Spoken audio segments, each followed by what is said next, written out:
sapagkat nalalaman namin na kung masira ang aming bahay na tabernakulong ukol sa lupa, ay meron kaming isang gusaling mula sa Diyos, bahay na hindi gawa ng mga kamay, walang hanggan, sa sangkalangitan.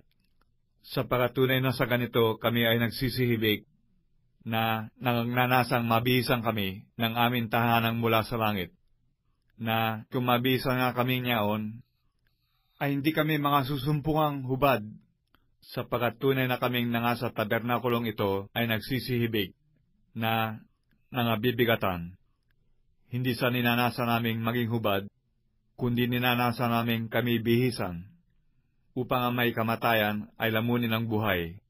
Ngayon ang gumawa sa amin ng mga bagay ding ito ay ang Diyos, na nagbigay sa amin ng patotoo ng Espiritu.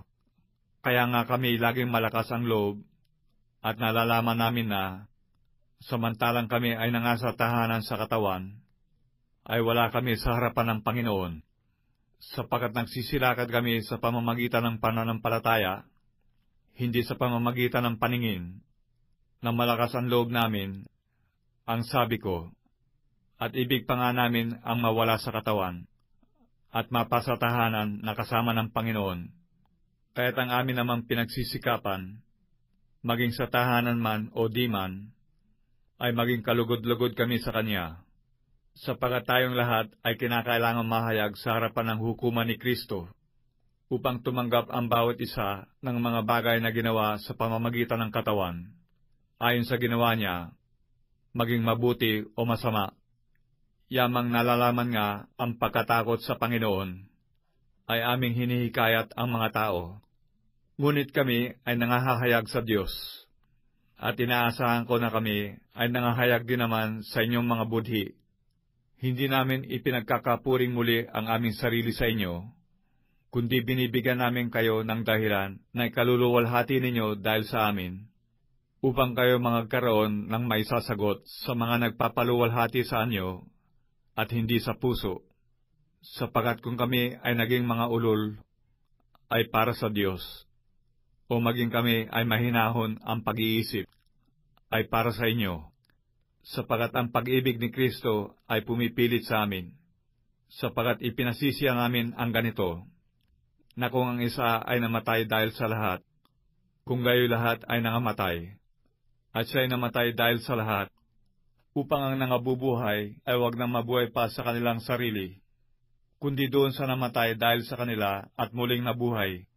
Kaya nga mula ngayon ay hindi namin nakikilala ang sinuman ayon sa laman, bagamat nakilala namin si Kristo ayon sa laman. Ngunit sa ngayoy, hindi na namin nakikilala siyang gayon.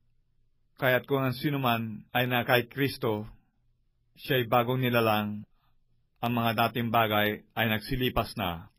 Narito, sila'y pawang naging mga bago.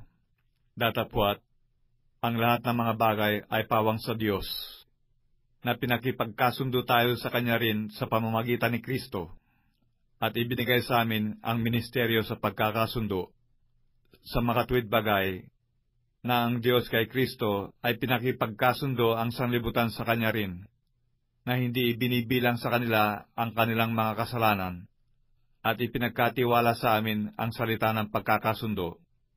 Kami ngayong mga sugo sa pangalan ni Kristo, nawaring namamanhik ang Diyos sa pamamagitan namin.